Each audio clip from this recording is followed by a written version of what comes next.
السلام علیکم ورحمۃ اللہ وبرکاتہ۔ میں عبداللہ آج اس پروگرام کا ناظم ہونے کی حیثیت سے آج بروز اتوار 27 فروری 2022 1443 ہجری 26 رجب کو آج کے ہمارے مقرر فضیلت الشیخ برکت اللہ بن محمد مدنی صاحب کا اور آپ تمام مرد و خواتین کا میں تہہ دل سے آج اس پروگرام میں خیر مقدم کرتا ہوں۔ اب میں آپ کو الف اللسان اسلامک فاؤنڈیشن کا مختصر سا تعارف دینا چاہتا ہوں۔ الف اللسان اسلامک فاؤنڈیشن ایک دینی ادارہ ہے جس میں دینی بیانات، اصلاحی بیانات، دعویٰ ورکشاپ، اسٹریٹ دعویٰ training programme, Islamic kit camp, Islamic question answers interactive session, Islamic counselling, free Quran اور اسلامک لٹریچر کوریئر کے ذریعے سارے ہندوستان میں نان مسلمز کو ان کے آرڈر پر بھیجایا جاتا ہے الحمدللہ۔ الف ٹی وی کے لیے علماء کے دینی بیانات کے ریکارڈنگز کیے جاتے ہیں۔ الف اللسان اسلامک فاؤنڈیشن کے شعبہ خواتین محترمہ بنت احمد جو کہ LLB کے طالبہ علم ہیں، آپ کی نگرانی میں ایکٹیویٹیز انجام دیے جاتے ہیں۔ محترمہ بنت احمد ہر روز 4:45 PM سے 5:30 PM تک 45 منٹس کی آپ کی on line Islamic class conduct کرتے ہیں۔ آپ تمام سے گزارش ہے کہ آپ تمام اپنے گھر کے خواتین کو بھی اس آن لائن کلاسز میں بھی حصہ دلا سکتے ہیں۔ الف ٹرسٹ کے تحت ہر منگل ریشن ڈسٹریبیوشن، ہر جمعہ food distribution, old age home میں lunch arrangement, government children hospitals میں فوڈ ڈسٹریبیوشن اور سرما کے موسم میں بلینکٹ ڈسٹریبیوشن اور عمر دراز علماء کے لیے اور عالمیت کے طلباء کے لیے ہر ماہانہ اسٹائپنڈز مہیا کیا جاتا ہے۔ خانس ایڈوکیٹس اینڈ ایسوسیٹس کی جانب سے legal awareness programme, free matrimonial counselling, legal guidance law students کیا جاتا ہے الحمدللہ، اور ایڈوکیٹ نظام صاحب کے لاء کے متعلق ویڈیوز بھی آپ کو یوٹیوب پر مل جا سکتے ہیں۔ اب میں آج کے ہمارے مقرر فضیلت الشیخ برکت اللہ بن محمد مدنی صاحب کا مختصر سا تعارف آپ کو دینا چاہتا ہوں۔ آپ نے جامعہ منصورہ مالیگاؤں سے اپنے عالمیت اور فضیلت کی تعلیم 2009 میں حاصل کیے ہیں، اور اس کے بعد آپ نے 2015 میں اسلامک یونیورسٹی مدینہ منورہ سے تعلیم حاصل کیے ہیں، اور اب آپ فی الحال الحق آن لائن اکیڈمی میں خدمت انجام دے رہے ہیں، اور العظیم مدرسہ جو کہ شاہین نگر میں ہے وہاں پر آپ پرنسپل کی حیثیت سے خدمت انجام دے رہے ہیں۔ اب میں بنا کسی تاخیر کے آج کے ہمارے مقرر فضیلت الشیخ برکت اللہ بن محمد مدنی صاحب کو دعوت دیتا ہوں کہ وہ اپنے بیان کا آغاز کرے بعنوان تعلیم عورتوں کی ضروری تو ہے مگر۔ السلام علیکم ورحمۃ اللہ وبرکاتہ۔ ان الحمد للہ نحمدہ ونستعینہ ونستغفرہ ونعوذ باللہ من شرور انفسنا ومن سیئات اعمالنا من یهده اللہ فلا مضل له ومن يضلل فلا هادي له واشهد ان لا اله الا الله وحده لا شريك له واشهد ان محمدا عبده ورسوله اما بعد فان خير الحديث كتاب الله وخير الهدي هدي محمد صلى الله عليه وسلم وشر الامور محدثاتها وكل محدثة بدعة وكل بدعة ضلالة وكل ضلالة في النار قال الله تبارك وتعالى في القرآن المجيد والفرقان الحميد فأعوذ بالله السميع العليم من الشيطان الرجيم قل هل يستوي الذين يعلمون والذين لا يعلمون وعن انس بن مالك رضي الله عنه قال قال رسول الله صلى الله عليه وسلم طلب العلم فريضة على كل مسلم أخرجه مسلم سبحانك لا علم لنا إلا ما علمتنا إنك أنت العليم الحكيم رب اشرح لي صدري ويسر لي أمري واحلل عقدة من لساني يفقهوا قولي اللهم انفعني بما علمتني وعلمني ما ينفعني وزدني علما۔ محترم حاضرین کرام، بزرگان دین، پردہ نشین مائیں اور بہنیں، آج کے اس بابرکت محفل میں جس موضوع کو لے کر کے میں حاضر ہوا ہوں، حالات اور وقت کے اعتبار سے انتہائی حساس موضوع ہے۔ ہر ایک کی زبان پر جو جاری اور ساری ہے، تعلیم عورتوں کی ضروری تو ہے مگر ایک سوالیہ نشان موضوع کو واضح نہیں کیا گیا، اور اسی وضاحت کے لیے میں آپ کے سامنے حاضر ہوا ہوں۔ ورنہ علم کی اہمیت، تعلیم و تعلم کی اہمیت خصوصی طور پر مذہب اسلام میں کیا ہے، ہم میں سے ہر کوئی آشنا ہے، اس کی حقیقت سے واقف ہے، اور اگر نہیں معلوم تو ہمیں جاننا چاہیے۔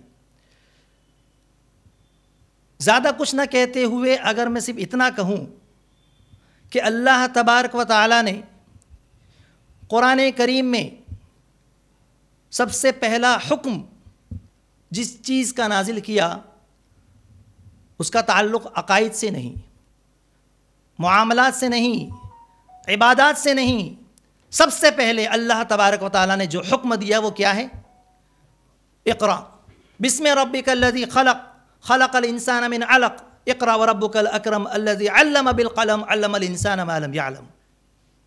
سب سے پہلے اللہ تبارک و تعالیٰ نے پڑھنے کا حکم دیا، اگرچہ یہ حکم پیارے نبی جناب محمد رسول اللہ صلی اللہ علیہ وسلم کو دیا جا رہا ہے خصوصی طور پر، لیکن آپ کے ذریعے سے یہ پیغام پوری امت کے لیے ہے، پڑھیے، اس کی اہمیت کو سمجھیے۔ دوسرے مقام پر اللہ تبارک و تعالیٰ نے دونوں میں امتیاز کر دیا، فرق کر دیا، یہ کہہ کر کہ قل هل يستوي الذين يعلمون والذين لا يعلمون، اہل علم رکھنے والے اور علم نہیں رکھنے والے دونوں برابر نہیں ہو سکتے، یعنی یہ کہا جائے کہ علم والے بھی برابر اور جن کے پاس علم ہے وہ بھی برابر، انسان ہونے کے اعتبار سے یا کسی بھی اعتبار سے مساوات، فرمایا ایسا نہیں ہو سکتا۔ جن کو علم دیا گیا، علم کی نعمت سے نوازا گیا، اور جن کے پاس علم نہیں ہے وہ دونوں برابر نہیں ہو سکتے۔ تو یہاں پر جو دلائل ہے وہ دینی علوم کی طرف ہے، دین کا علم، جبکہ جو ٹاپک دیا گیا یا جو ٹاپک میں نے منتخب کیا ہے وہ تعلیم، عورتوں کی ضروری تو ہے، مگر تعلیم کو ہم بنیادی طور پر دو حصوں میں تقسیم کرتے ہیں، ایک دینی تعلیم، ایک دنیاوی تعلیم۔ کچھ لوگوں نے سمجھا کہ دینی تعلیم ضروری ہے تو وہ دنیاوی تعلیم سے بالکل ہی پیچھے ہٹ گئے، انہیں کچھ نہیں معلوم دنیا کے بارے میں، تو وہ صرف دین سمجھنے کے لیے یا دینی تعلیم کو انہوں نے اہم سمجھا، وہ لوگ حالات کا مقابلہ کرنے کے لیے پھر پیچھے رہ گئے۔ حالات کا مقابلہ کرنے کے لیے دنیاوی علوم کی بھی ضرورت ہے، اور اس کے بعد ایک تقسیم دنیاوی اعتبار سے صرف عصری علوم، دنیاوی تعلیم، جس میں انگریزی تعلیم ہے، حساب ہے، سائنس ہے، سوشل ہے اور دیگر چیزیں۔ تو وہ لوگ صرف دنیاوی تعلیم کے پیچھے گئے اور وہ دین کی تعلیم سے وہ لوگ محروم ہو گئے، یا اس کی طرف انہوں نے توجہ نہیں دی، یا دی تو بس صرف قرآن کریم نورانی قاعدہ اپنے بچوں کو سکھا دیا اور اسی پر اکتفا کر دیا کہ بس ہم نے اپنے بچوں کو سکھا دیا، دین سے ہم سمجھا دیا، چند کلمے انہیں آ گئے، اور قرآن کریم یا تو اٹک اٹک کے پڑھنا سیکھ لیا، یا بہت ساری جگہ پر وہ بھی نہیں ہوتا۔ تو یہ جو دو بنیادی تقسیم جو ہم نے کر دی کہ جو دین میں گئے وہ صرف دینی علوم کے حد تک رہ گئے، جو دنیا میں گئے وہ صرف دنیاوی علوم کی حد تک رہ گئے، اس کا کافی نقصان ہوا، ہمیں، ہماری امت کو ہوا۔ اسلام کا وہ پیغام جو ہر گھر تک پہنچنا چاہیے تھا، اگر ہم انگریزی سیکھتے، دنیاوی علوم سیکھتے، تو پھر اسلام کا پیغام وہاں تک بھی ہم پہنچا سکتے تھے۔ اب چونکہ میرا موضوع ہے تعلیم کے ساتھ عورتوں کا، تو اب سوال یہ ہے کہ یہ تعلیم یا قرآن کریم کے اندر یا حدیث میں پیارے نبی جناب محمد رسول اللہ صلی اللہ علیہ وسلم نے علم پر جو ابھارا ہے، جو رغبت دلائی ہے، کیا صرف یہ مردوں تک ہے یا عورتیں بھی اس میں شامل ہیں؟ اگر اللہ کے رسول نے یہ فرمایا، جو روایت میں نے آپ کے سامنے پیش کی انس ابن مالک رضی اللہ تعالیٰ عنہ کی، کہ طلب العلم فریضۃ علی کل مسلم، علم کا حاصل کرنا ہر مسلمان پر فرض ہے، تو یہ صرف مسلمان مرد ہی نہیں ہے، اس میں عورتیں بھی شامل ہیں، عورت بھی اس میں شامل ہے، یعنی جس طریقے سے علم حاصل کرنا مرد کے لیے ہے، عورتوں کے لیے بھی ہے۔ عورت بھی علم حاصل کر سکتی ہے، کرنا چاہیے، اس کے اوپر واجب ہے۔ کیوں؟ دینی علوم جب ہم حاصل کرتے ہیں، دین جب ہم سیکھتے ہیں، قرآن کا علم، احادیث کا علم، ہم کیوں سیکھتے ہیں؟ یہ سب سے بڑا سوال ہوتا ہے کہ دینی تعلیم ضروری کیوں ہے، ہمیں دین کیوں سیکھنا چاہیے، دینی تعلیم حاصل کیوں کرنا چاہیے، اپنے بچوں کو کیوں سکھانا چاہیے، تاکہ ہم اس پر عمل کر سکیں، اپنی آخرت سنوار سکیں۔ کیونکہ ہمارا مقصد عام انسانوں کی طرح صرف یہ نہیں ہے ہم اسلام کے علم بردار ہیں، ہم مسلمان ہیں، بحیثیت مسلمان ہماری یہ ذمہ داری بنتی ہے کہ اسلام کے اس پیغام کو ہر اس فرد تک پہنچائے جو اسلام کو نہیں جانتا، جو کسی اور مذہب میں پیدا ہوا ہے، چاہے وہ مرد ہو یا عورت ہو۔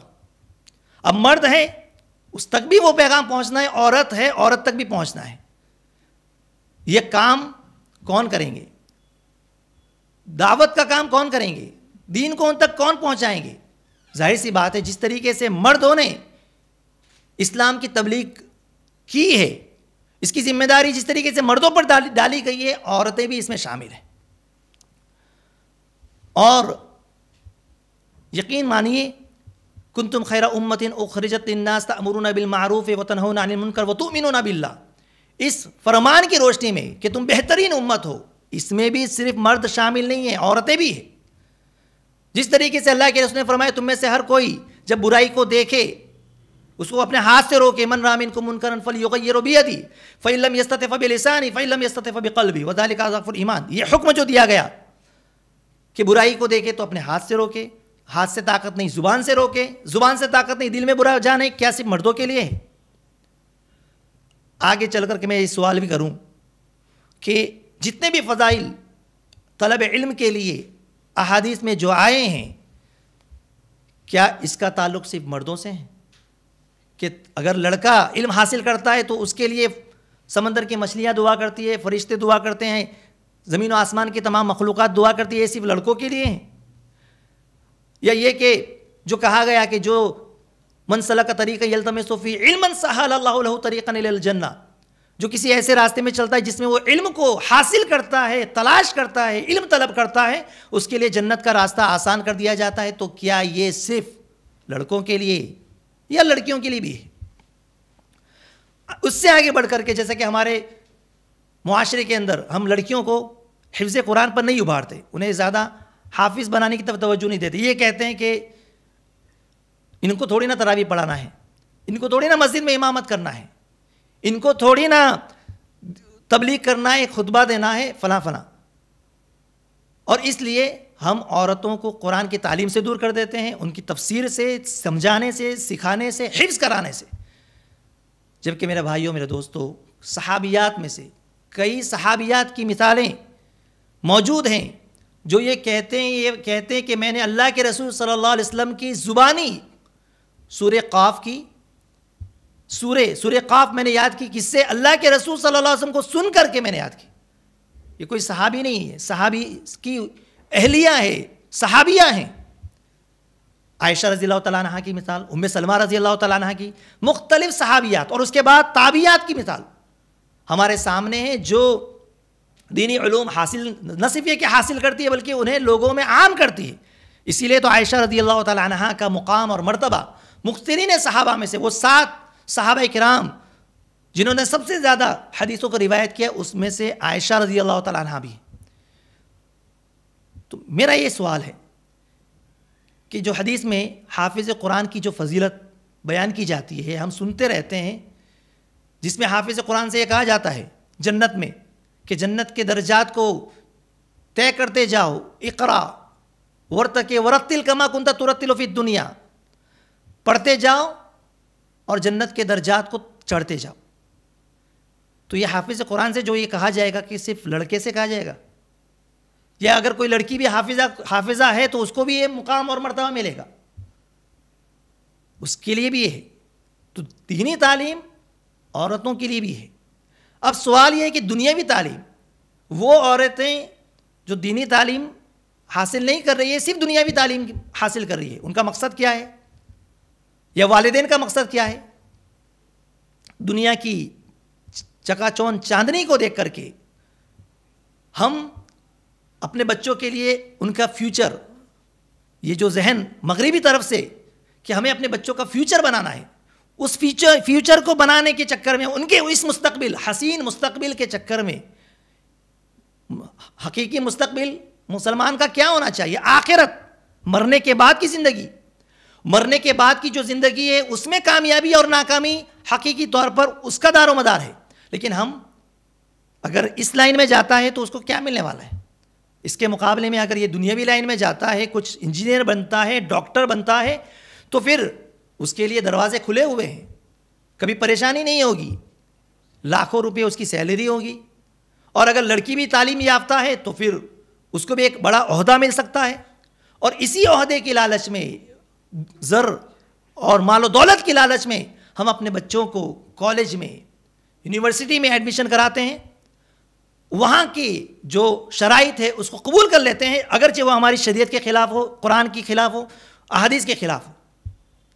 پھر اگر وہ یہ کہے کہ برقع پہن کر کے نہ آیا جائے تو پھر ہم برقعے کی اس بات کو مان لیتے ہیں, اگرچہ کہ یہ مسئلہ حکومتی طور پر چل رہا ہے, لیکن اس کے باوجود بھی ہم نے دیکھا ہے کتنے مسلمان ایسے ہیں جو جان بوجھ کر کے اپنے بچوں کو, اپنی بچیوں کو پردہ نہیں کرواتے, اور بالغ بچیاں, جوان بچیاں, انہیں اپنے اسکول کا جو ڈریس ہے جس میں نیچے سے پورا کھلا ہوتا ہے اور جو اسکول کا جو ڈریس ہے پیر پورے نظر آتے ہیں, اسی طریقے سے وہ لوگ اپنے گھر سے بھیجتے ہیں یا آٹو میں بھیجتے ہیں یا یہ کہ خود چھوڑنے کے لیے جاتے ہیں.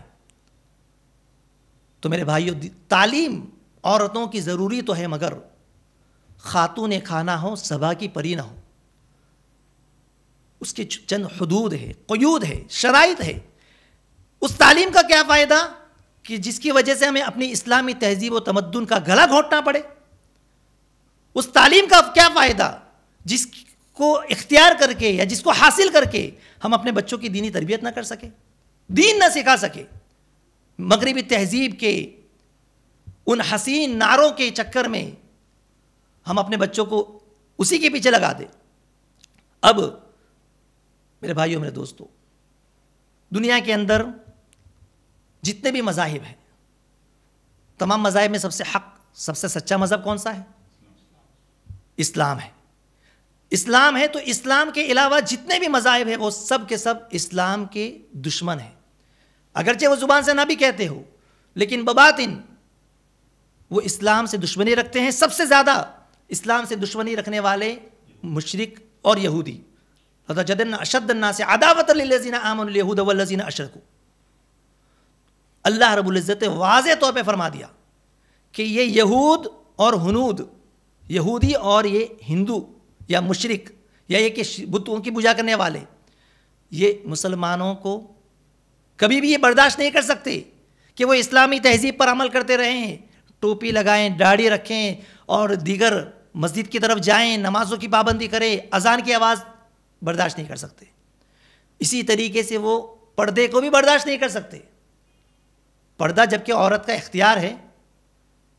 بہت سارے لوگ اپنے اپنے مذہب کے اعتبار سے اپنا, ان کا لباس ہے, ان کا طور طریقہ ہے, اس پر تو اعتراض نہیں کیا جاتا, لیکن صرف اسلام سے دشمنی کی وجہ سے پردے کے اوپر یہ اعتراض ہے, کیونکہ اب انہیں کوئی مدعا ملا نہیں, ہندو مسلم کرنے کے لیے اور کوئی مدعا نہیں ہے, تو اب پردے کو وہ لوگ لے کر کے آئے. ہر چیز میں دونوں پہلو ہوتے ہیں, شر کا بھی پہلو ہوتا ہے, خیر کا بھی پہلو ہوتا ہے. اس سے ہو سکتا ہے بہت سارے مسلمان خوف کھائیں, ڈر جائیں. ہو سکتا ہے کہ اب ہماری بچی کے ساتھ کیا معاملہ ہوگا, وہ پردہ نہ کرائیں. لیکن میرے بھائیوں, میرے دوستوں, میری سننے والی میری مائیں اور بہنیں, ڈر در حقیقت ان کو ہو رہا ہے اسلام سے, کیونکہ پردے کو دیکھ کر کے, پردے میں محفوظ لڑکیوں کو دیکھ کر کے کہ یہ اسلام کی تعلیم ہے, کتنے لوگ اسلام قبول کر رہے ہیں, اسلام کی طرف آ رہے ہیں, حق کو قبول کر رہے ہیں, فطرت کو قبول کر رہے ہیں. عورت کیا ہے؟ عورت پردہ ہے, چھپانے کی چیز ہے. یہ ایسی بات نہیں کہ اسلام کا حکم تو ہے, لیکن آپ اور قوموں میں دیکھیے, اور مذاہب کے اندر بھی دیکھیے کہ کس طریقے سے وہاں پر گھونگھٹ کا یا کہ الگ الگ اعتبار سے وہاں پر بھی عورتوں کو چھپا کے رکھا جاتا ہے. لیکن اسی چیز کا انہوں نے فائدہ اٹھایا اور انہوں نے یہ کہا کہ یہ اسلام جو ہے یہ عورتوں کے حقوق کو سلب کر رہا ہے, عورتوں کے حقوق کا مخالف ہے. اسلام عورتوں کو قید کر کے رکھنا چاہتا ہے, جکڑ کر کے رکھنا چاہتا ہے, ان کے اوپر پابندی لگا کے رکھنا چاہتا ہے, انہیں ڈرا کر کے, دھمکا کر کے اپنے گھروں کے اندر بند کر کے رکھنا چاہتا ہے. اور اس طریقے سے خوشنما نعرے آزادی نسواں کے نام پر, حریت کے نام پر ایسے لگائے گئے کہ جس کی وجہ سے ہماری وہ عورتیں یا وہ مائیں اور بہنیں جو اسلامی تعلیمات سے دور ہے، جنہوں نے اسلام کو سمجھا ہی نہیں ہے، صرف نام کے مسلمان، انہوں نے ان کی اس بات کو سیریسلی لے لیا، سنجیدگی سے لے لیا اور کہا ہاں صحیح بات ہے، اور ان کے ساتھ وہ لوگ بھی ان کے اس مشن میں شامل ہو گئے، اس تحریک کا حصہ بن گئے جانے انجانے میں۔ اور بعض لوگوں کو آپ نے دیکھا ہوگا نیوز چینل پر بیٹھے بیٹھے یہ کہتے ہوئے کہ جو کہ اپنے آپ کو مسلمان نام سے وہ لوگ مشہور کرتے ہیں کہ ہم نے اپنے نانی کو دادی کو یہ پہنتے ہوئے نہیں دیکھا۔ تو یہ کیا بات ہوئی؟ اگر تمہارے دادی یا نانی یا تمہارے خاندان میں اگر اس چیز کا رواج نہیں ہے، یا یہ کہ اگر کوئی فلم اسٹار اگر کوئی ہے اور اس کے خاندان میں اگر اس کا رواج نہیں ہے، جو کلچر چلا آ رہا ہے اور وہ نام کا مسلمان ہے، تو کیا اس کی وجہ سے ہم یہ مان لیں کہ قرآن میں اس کا حکم نہیں ہے، حدیث میں اس کا حکم نہیں ہے، نبی نے یہ فرمایا ہے نہیں ہے؟ شریعت نے واضح طور پہ کہا اتبعوا ما انزل الیکم من ربکم ولا تتبعوا من دونہ اولیاء، اتباع کرو اس چیز کی جس کو تمہاری طرف نازل کیا گیا، اور اس کے علاوہ ولا تتبعوا من دونہ اولیاء، اور اس کے علاوہ اولیاء کی اتباع مت کرو۔ اور اللہ تبارک تعالیٰ نے دوسری آیت کریمہ میں واضح طور پر فرما دیا وما كان لمؤمن ولا مؤمنة اذا قضى الله ورسوله امرا ان يكون لهم الخيرة من امرهم، ایک مومن مرد کے لیے، ایک مومنہ عورت کے لیے اللہ کے فیصلے کے آ جانے کے بعد اب اپنا کوئی اختیار باقی نہیں رہتا۔ ہمیں اور آپ کو، پوری کائنات کو پیدا کس نے کیا؟ عورت اگر خوبصورت ہے تو اس کو اس خوبصورتی دینے والا کون ہے؟ اس کو خوبصورت بنایا ہے تو اس خوبصورتی کو دینے والا اللہ ہے۔ اگر اللہ چاہے تو اس خوبصورتی کو سلب کر لے، اس سے اس کے اس حسن و جمال کو چھین لے۔ جب اللہ رب العزت نے پیدا کیا، حسن و جمال اللہ رب العزت نے عطا فرمایا اور یہ بہت بڑی نعمت ہے، تو نعمت کا شکر بجا لاتے ہوئے خاتون کو تو یہ چاہیے تھا، عورت کو تو یہ چاہیے تھا کہ وہ خالق کی پیروی کرتے ہوئے، اللہ کی پیروی کرتے ہوئے، اللہ کے اصولوں کو اپناتے ہوئے وہ اللہ کی بات مانتی، شریعت کی بات مانتی، کتاب و سنت کی بات مانتی، اپنے نبی کی بات مانتی۔ اللہ رب العزت قرآن کریم میں واضح طور پہ نبی کو حکم دے دیا یا نبی قل لازواجک و بناتک و نساء المؤمنین، اپنی بیٹیوں سے، اپنی بیویوں سے اور تمام مسلمانوں کی عورتوں سے یہ کہہ دو کہ وہ جب گھر سے باہر نکلے پردہ لٹکا لیا کرے، پردہ کریں۔ کیوں؟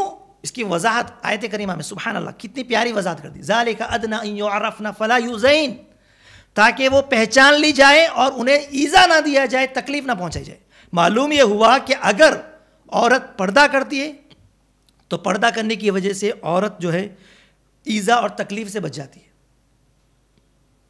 وہ پہچان لی جاتی ہے کہ شریف عورت ہے، اس کو تکلیف نہ دی جائے، یہ آوارہ عورتوں کی طرح نہیں ہے جو اپنے حسن جمال کی نمائش کرنے کے لیے نکلتی ہے، جو یہ چاہتی ہے کہ مرد اس کی طرف للچائی نظر سے دیکھے، شہوت کی نظر سے دیکھے۔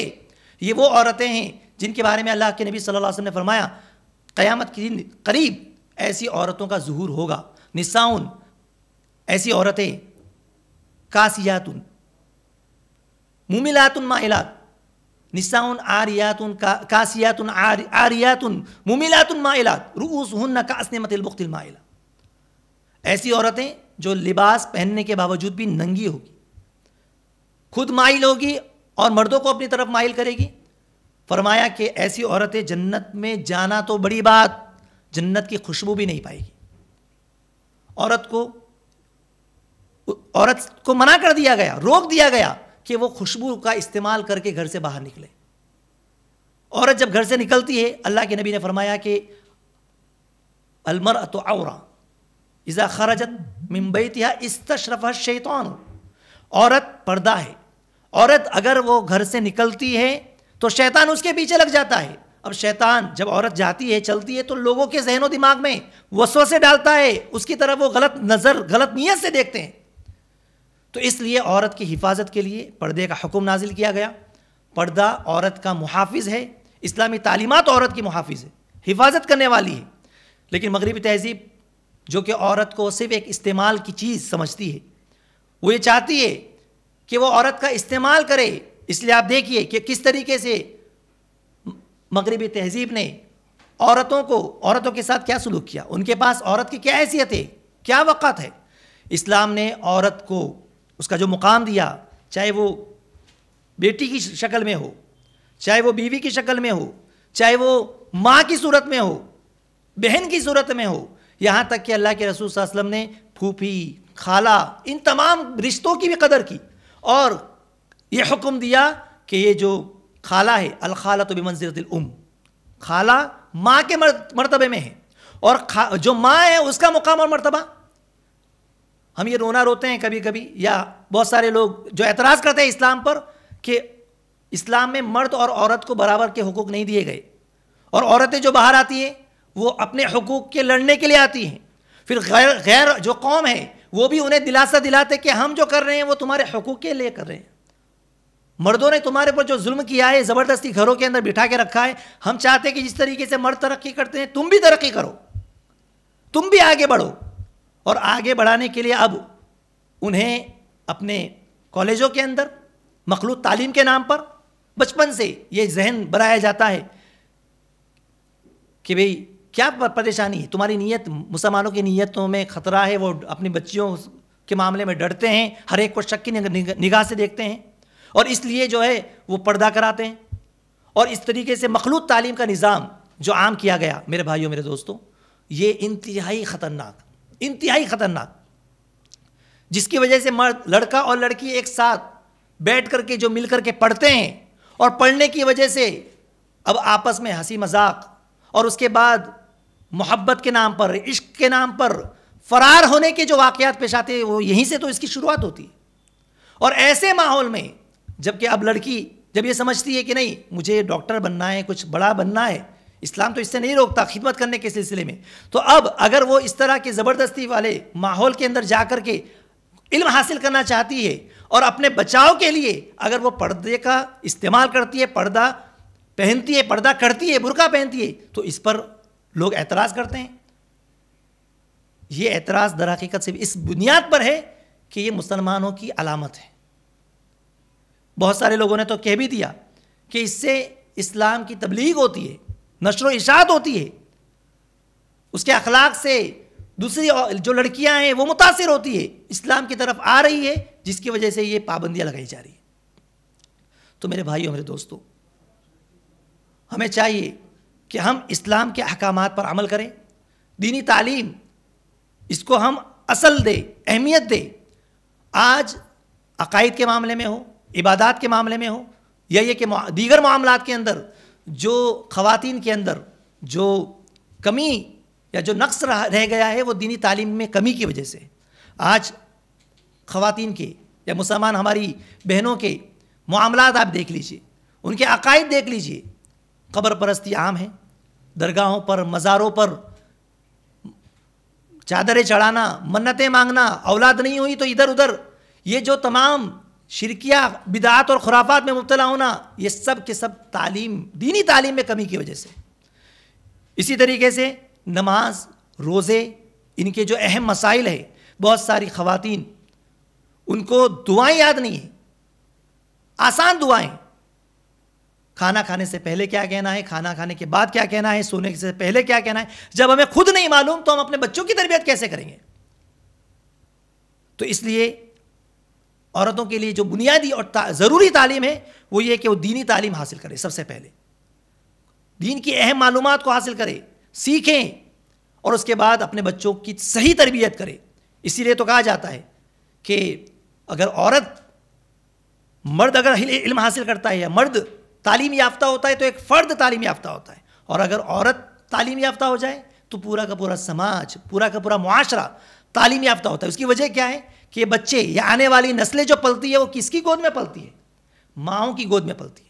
اگر یہی مائیں تعلیم یافتہ ہیں، یہی مائیں دین کو سمجھنے والی، سیکھنے والی، تاریخ کو جاننے والی، نبی کی سیرت کو پڑھنے والی، صحابیات کی سیرت کو پڑھنے والی، ان کو پڑھنے والی تو اپنے بچے کے ذہنوں میں کون سی چیز منتقل کرے گی؟ امام بخاری کی والدہ، امام شافعی کی والدہ، یہ تاریخ کی کتابوں میں آپ پڑھیں. میں اپنی ماؤں بہنوں سے بھی گزارش کروں گا کہ وہ ان کے واقعات کو پڑھیں کہ کس طریقے سے انہوں نے اپنے بچوں کی تربیت کے لیے قربانیاں دی، محنت کی. یہی وجہ ہے کہ وہ لوگ، ان کے جو بچے ہیں وہ امام بنے اور ان کا ایک نام ہوا جو رہتی دنیا تک وہ تو چلے گئے، لیکن ان کا علم، ان کا کام رہتی دنیا تک ان کے لیے صدقہ جاریہ ہے. ان کا یہ مقام ہے تو ان کی والدہ کو کتنا اجر و ثواب ملے گا.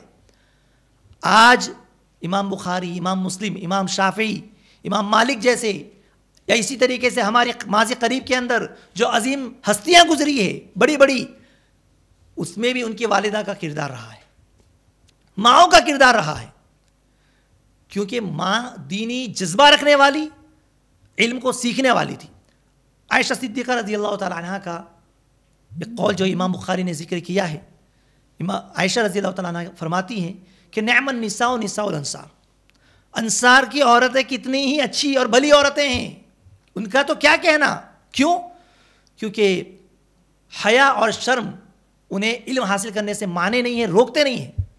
وہ دینی علم حاصل کرنے میں شرماتی نہیں ہیں، دینی علم حاصل کرتی ہیں. آج ہماری شرم و حیا یقیناً چلی گئی. دنیاوی علوم تو ہم حاصل کر رہے ہیں، لیکن دین کے معاملے میں نہ دلچسپی ہے، نہ کوئی شوق ہے، نہ رغبت ہے. اور اسی بے رغبتی کا نتیجہ ہے کہ آج ہماری آنے والی نسلیں دین سے دور ہے، مسجدوں سے دور ہے، عبادات سے دور ہے، دینی مجلسیں اور محفلیں ویران ہیں. وجہ کیا ہے؟ آج اگر کوئی دنیاوی فنکشن ہو، پروگرام ہو، تو وہاں پر کھچا کھچ سب بھرے ہوئے رہتے ہیں. جو وقت مقرر ہے اس سے 1 گھنٹہ پہلے ہم پہنچ جاتے ہیں. کوئی بڑی ہستی آنے والی ہے یا کوئی دنیاوی فنکشن ہے، ناچ گانے کا پروگرام ہے، وہاں ہماری مائیں اور بہنیں بھی، وہاں ہمارے مسلمان بچے بھی پہنچ جاتے ہیں. لیکن دینی محفلوں میں، دینی مجلسوں میں جہاں علم سیکھنے کی بات ہو، دین کی کچھ بات کی جائے، وہاں پر ہمارے بچے کہاں ہیں؟ یہی وہ بچے ہیں جن کے تعلق سے اللہ کے رسول صلی اللہ علیہ وسلم نے فرمایا کہ مروا اولادکم بالصلاۃ وہم ابناء 7 سنین. جب تمہارے بچے 7 سال کے ہو جائے نماز کا حکم دو. جب 10 سال کے ہو جائے نماز نہ پڑھے تو انہیں مارنے کا حکم دیا گیا، ان کی تادیبی کارروائی کرنے کا حکم دیا گیا. اب مائیں یا گھر کا ماحول بے دینی ہے، نمازوں کی کوئی پابندی نہیں، تو پھر ایسے ماحول میں پلنے والا، بڑا ہونے والا جو بچہ ہے، نشو و نما پانے والا بچہ ہے، وہ کہاں سے دین سیکھنے والا ہے؟ دینی تعلیم کیسے حاصل کرنے والا ہے؟ تو اس لیے میرے بھائیوں، میرے دوستوں، خلاصہ کلام یہ ہے کہ جو عورتوں کی تعلیم کے سلسلے میں جو ہماری گفتگو ہو رہی تھی، بات چل رہی تھی، یقیناً تعلیم جس طریقے سے مردوں کا حق ہے، خواتین کا بھی ہے. لڑکیوں کو بھی ہمیں پڑھانا چاہیے، سکھانا چاہیے، انہیں قرآن کریم کی تفسیر، تعلیم، اسی طریقے سے احادیث کا علم انہیں دیا جائے. اور اس کے لیے بڑے ادارے بھی بنے ہوئے ہیں. لڑکیوں کے اندر ایک جذبہ بھی پیدا ہوا ہے، نہیں ہوا ایسی بات نہیں ہے. اس کو مزید آگے بڑھانے کی ضرورت ہے. آج ٹیکنالوجی کا استعمال کرتے ہوئے جس طریقے سے آن لائن، جب سے کورونا کی بیماری آئی، آن لائن جو تعلیم ہو رہی ہے اس میں الحمدللہ کافی ترقی ہوئی. یہاں سے دنیا بھر میں کونے کونے سے لوگ علم حاصل کر رہے ہیں. تو ایسے میں ہمیں بھی چاہیے کہ اب جب سہولت ہے، ہمیں چاہیے کہ ہم اپنے بچوں کو دینی تعلیم دیں، گھر بیٹھے بیٹھے انہیں دین سے جوڑے، علم سے جوڑے، علماء سے جوڑے، ان کی رہنمائی کرے کہ کون سی کتابیں انہیں پڑھنا ہے، ان کی رہنمائی کرے کہ کون سے دروس انہیں سننا ہے، کون سے عالم کی تقریریں انہیں سننا ہے. اور اگر وہ کچھ غلط کر رہے ہیں تو اس پر ان کی نگرانی ہونی چاہیے، ان کا خیال رکھنا چاہیے. تو یہ عورتوں کی تعلیم کے سلسلے میں، جیسے کہ شاعر نے کہا کہ تعلیم عورتوں کی ضروری تو ہے، مگر خاتون کھانا ہو صبا کی پری نہ ہو. اس کے حدود ہے، قیود ہے. بے پردہ ہو کر کے اس کو مجبوری بنا کر کے کہ نہیں، مجھے تو روک دیا گیا، منع کر دیا گیا. اگر دونوں میں سے ایک کو چننا پڑے ہمیں کہ ایک طرف تعلیم ہے، ایک طرف دنیاوی تعلیم جس کے لیے ہمیں کالج میں جانا ہے، اور ایک طرف دین ہے، تو کس کو چنیں گے ہم؟ کس کا انتخاب کریں گے؟ ایک مسلمان ہونے کی حیثیت سے تو ہمیں اسلامی تعلیمات پر عمل کرتے ہوئے دینی تعلیم ہی کو، یا یہ کہ اسلام جس کی طرف رہنمائی کرتا ہے اسی کو چننا پڑے گا. اور انشاءاللہ اس کے جو فوائد ہے وہ دنیا میں بھی ہے اور آخرت میں بھی ہے. اس چیز کی طرف ہمیں توجہ دینے کی ضرورت ہے. آخر میں ایک اہم بات بتا کر کے اپنی گفتگو کو ختم کروں گا. جیسا کہ میں نے اس سے پہلے بھی اشارہ کیا کہ شیطان جو ہے، اب 2 مقصد ہمارے سامنے ہیں. اللہ رب العزت یہ چاہتا ہے کہ انسان اللہ کی بات سنے, جب تک زندگی گزارے اللہ کے احکامات پر زندگی گزارے, اور اسی پر خاتمہ ہو کر کے وہ جنت میں جائے. قرآن میں بھی اسی کا حکم دیا گیا, اور اسی کی تعلیم اللہ کے رسول صلی اللہ علیہ وسلم نے بھی ہمیں دی, اور اس پر یہ کہا کہ مومن مرد ہو یا عورت, اس میں تفریق نہیں کی گئی. مساوات کی جو لوگ بات کرتے ہیں, یعنی مرد و زن کے, یعنی عورت اور مرد کے حقوق میں جو کمی بیشی کی بات کرتے ہیں, انہیں سمجھنا چاہیے کہ اسلام عورتوں اور مرد دونوں کے لیے برابر ہے. جو حکم, ایسا نہیں ہے کہ اگر مرد یہ نیک عمل کیا تو اس کو زیادہ ثواب ہے, اور عورت اگر وہ نیک عمل کی تو اس کو کم ثواب ہے, ایسا کہیں ہے؟ قرآن کریم کی تلاوت اگر مرد کرتا ہے تو اس کو اور زیادہ ڈبل ثواب ہے, عورت کرتی ہے تو اس سے کم ثواب ہے. نماز, فرض نمازیں اگر مرد پڑھیں گے تو انہیں دگنا اجر ملے گا, عورت گھر میں پڑھیں گے تو کم ثواب ملے گا. عورت کے حدود ہے, قیود ہے, اگر اس میں رہ کر کے وہ نیکیاں کر رہی ہے, عمل کر رہی ہے, تو اس کے لیے بھی یہ بھلائی ہے, اور جنت میں جانے کے راستے آسان ہیں. بلکہ عورت کے لیے تو انتہائی آسانی یہ ہے, اللہ کے رسول نے فرمایا کہ عورت اگر 4 کام کر لے, جنت کے 8 دروازے اس کے لیے کھول دیے گئے. جنت کے جس دروازے سے جانا چاہے وہ جا سکتی ہے. صلت خمسہا وصامت شہرہا واحسنت فرجہا واطاعت بالہا. 5 وقت کی نمازیں پڑھے, گھر میں ہی پڑھنا ہے. رمضان آئے, روزے رکھے 1 مہینے کے, اور اس کے بعد کیا فرمایا؟ شوہر کی اطاعت اور شرمگاہ کی حفاظت, عزت و آبرو کی حفاظت. یہ انتہائی ضروری ہے, عورت کا زیور ہے. پردے کو نکال کر کے اسے اپنے شوہر کا باغی بنا کر کے, دیکھیے اگر عورت پردہ نہیں کر رہی, اس کی عزت محفوظ نہیں ہے. سب لوگوں کی نظر اب اس کے اوپر ہے, اور جو لوگ حقوق نسواء کے نام پر تحریک چلا کر کے انہیں اپنے مختلف بڑے بڑے عہدے پر رکھ کر کے ان سے جو فائدہ لینا چاہ رہے ہیں, ان کی نیتیں بھی ٹھیک نہیں ہیں, ہر کوئی جانتا ہے. لیکن اس کے باوجود بھی اسلام کی مخالفت کے نام پر, یا یہ کہ عورتوں کو اسلام کی تعلیمات کے خلاف کر کے وہ اپنا مقصد نکالنا چاہتے ہیں. اسے سمجھنے کی ضرورت ہے. ایک طرف اللہ رب العزت چاہتا ہے کہ میرا بندہ اور بندی میرے احکامات پر عمل کر کے جنت حاصل کریں, تو دوسری طرف انسان کا ازلی دشمن کون ہے؟ شیطان, آدم علیہ السلام کا دشمن, اور آدم کی تمام اولاد کا یہ دشمن ہے. حوا کی تمام بیٹیوں کا دشمن ہے. جس طریقے سے اس نے جنت سے والدین کو, یعنی آدم اور حوا کو نکالا, اسی طریقے سے وہ چاہتے کہ تمام ان کی اولاد کو, مرد کو اور عورتوں کو جنت سے نکالے. اور اس کے لیے وہ استعمال, اس کے بہت سارے ہتھیار ہیں, ہتھ کنڈے ہیں جس کو وہ استعمال کرتا ہے شیطان. انہی میں سے عورت کو بھی وہ استعمال کرتا ہے. مرد کے لیے لذت, مرد کے لیے شہوت کو بھڑکانے کے لیے اللہ رب العزت نے جو کشش عورت کے اندر رکھی ہے, اس عورت کے ذریعے سے شیطان یہ چاہتا ہے کہ لوگوں کو گمراہ کر دے. سب سے پہلا فتنہ جو ہوا عورت کی وجہ سے ہوا, تو اب یہ چاہتا ہے کہ عورتوں کو وہ باہر لے کے آ جائے, سڑکوں پر لے کے آ جائے, ان کے حسن کی نمائش کے ذریعے سے مردوں کو گمراہ کر دے. اسلام چاہتا ہے کہ ان کو پردے میں رکھے, ان کے حقوق پردے میں رہ کر کے, گھروں میں کی 4 دیواری میں رہ کر کے انہیں جو عزت عطا فرمائی, وہ حفاظت, اسلام نے جو حفاظت کی جو ذمہ داری لی, اسلام یہی چاہتا ہے کہ عورت گھر کے اندر رہ کر کے اپنی عزت و آبرو کی حفاظت کرتے ہوئے اسلامی تعلیمات پر عمل کرے, نمازوں کی پابندی کرے, اور دیگر شوہر کی اطاعت اور فرمانبرداری. یہ دونوں الگ الگ دائرے ہیں, سمجھنے کی ضرورت ہے. ہمارے خاص طور پر ہماری وہ مائیں اور بہنیں, ہم اپنے بچوں کو یا بچیوں کو تعلیم اسی لیے دیتے ہیں, پہلے سے یہ ذہن بنایا کہ اگر آگے مستقبل میں جا کر کے شوہر اس کو چھوڑ دیا تو وہ خود مختار ہو سکے, اپنے پیروں پہ کھڑی. اچھی بات ہے کہ ہم اپنے بچوں کو کچھ ہنر سکھا رہے ہیں, کچھ تعلیم کے معاملے میں آگے بڑھا دے رہے ہیں, لیکن ہم پہلے سے یہ ذہن بناتے ہیں, اور اس ڈگری کی وجہ سے عورت کے اندر یہ پہلے سے سوچ آ گئی کہ اگر میرا شوہر مجھے نکال بھی دے تو میرے پاس اتنا اختیار ہے, میں کما سکتی ہوں. اس کی وجہ سے وہ شوہر کی نافرمانی کرتی ہے, اس کی بات نہیں مانتی, اور حالات آگے جا کر کے بھی کرتے ہیں. تو اگر تعلیم ہم حاصل کریں تو ہمارا مقصد وہ نہ ہو, دینی تعلیم اور دین ہمارا سب سے پہلا مقصد ہونا چاہیے. اسلام نے جو ہمیں حکم دیا, خواتین کو جو حکم دیا کہ اسلام پر عمل کرے, شوہر کی اطاعت کرے, فرما برداری کرے, اس کے حکم کی خلاف ورزی نہ کرے, یہ اگر راضی ہے تو اللہ رب العزت راضی ہے, اور اگر شوہر ناراض ہے تو اللہ ناراض ہے. اس حقیقت کو سمجھنے کی ضرورت ہے. آج ہمارے سماج کے اندر، معاشرے کے اندر، مسلم سوسائٹی کے اندر طلاق کے، خلا کے جو کثیر واقعات ہیں، اس میں اس بنیادی سبب اور بڑا سبب ایک یہ بھی ہے کہ عورتیں، انہوں نے یہ سمجھا کہ اب مجھے اپنے شوہر کی ضرورت نہیں ہے، اس کی کمائی کی ضرورت نہیں، میں کما سکتی ہوں. یہ ہے کہ بچے اگر قابل ہو گئے تو بڑھاپے میں شوہر کو چھوڑ دیا.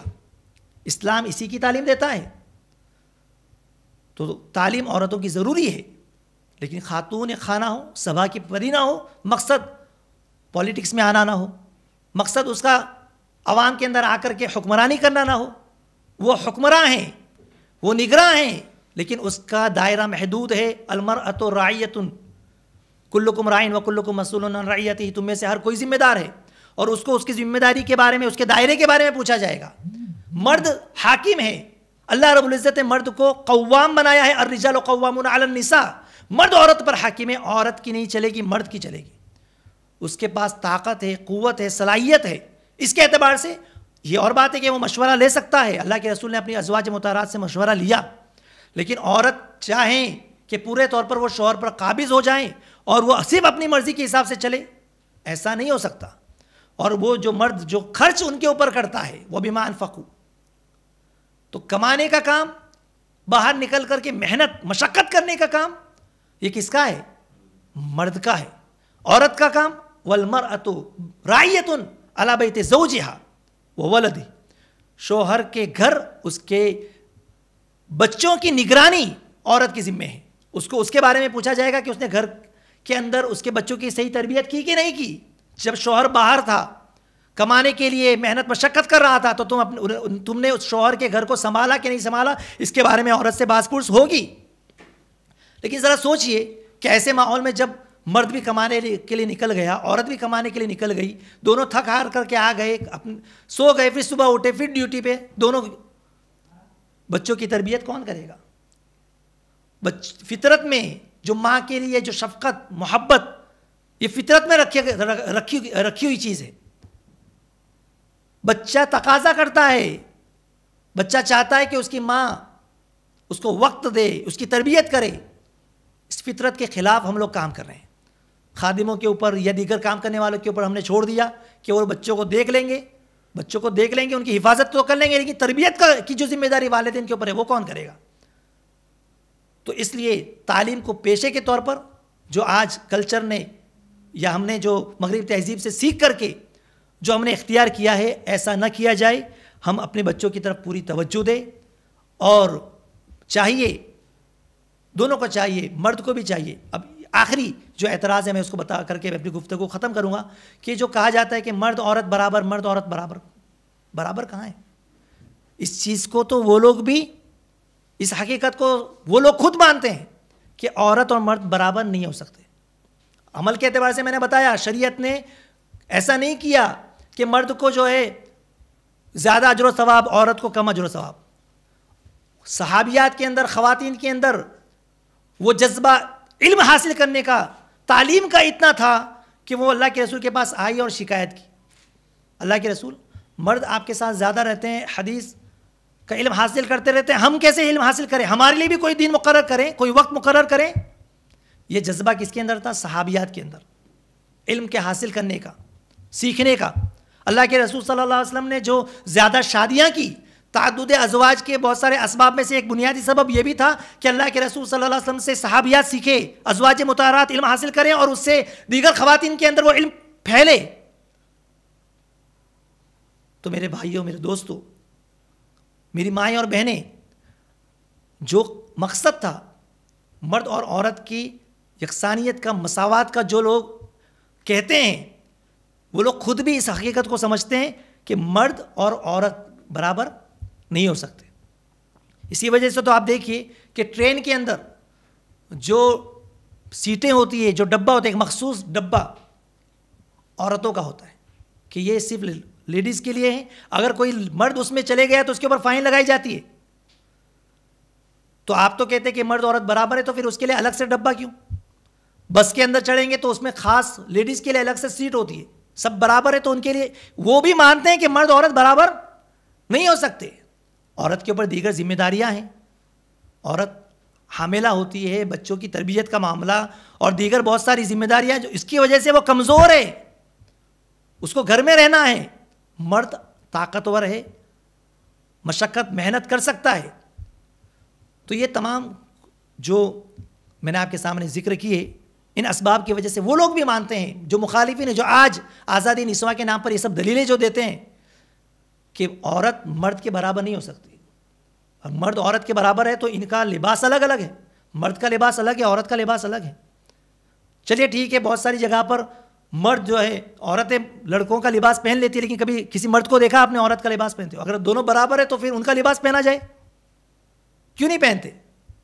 کیونکہ وہ خود بھی سمجھتے ہیں کہ عورت اور مرد برابر نہیں ہے. تو چند باتیں تھیں جس کو میں نے آپ کے سامنے رکھنے کی کوشش کی. اللہ سے دعا ہے کہ اللہ تبارک تعالیٰ ہمیں ان حالات کا سامنا کرنے کی توفیق عطا فرمائے. اسلام پر جو بھی اعتراضات, چاہے پردے کے نام پر ہو, اذان کے نام پر ہو, یا کسی بھی اعتبار سے ہو, اللہ رب العزت اسلام کو تقویت عطا فرمائے اور اسلام کا بول بالا فرمائے. آمین. اقول قولی ھذا واستغفر اللہ لی ولکم من کل ذنب واستغفروہ انہ هو الغفور الرحیم. آخر میں اللہ سبحانہ و تعالیٰ کا شکریہ ادا کرتا ہوں کیونکہ محض اللہ کی نصرت و فضل و کرم سے آج کا ہمارا پروگرام کامیاب رہا ہے. اور میں آج کے ہمارے مقرر شیخ برکت اللہ بن محمد مدنی صاحب کا بھی شکریہ ادا کرتا ہوں کیونکہ انہوں نے آج ہمیں وقت دیا ہے اور ہمیں کئی سارے باتیں قرآن اور حدیث کی روشنی میں بتائے ہیں. اللہ سے دعا ہے کہ اللہ تعالیٰ شیخ سے ایسے ہی دین کی خدمت لیتے رہیں. یہاں پروگرام کو ختم کرتے ہیں. سبحانک اللہم و بحمدک اشہد ان لا الہ الا انت استغفرک و اتوب الیک.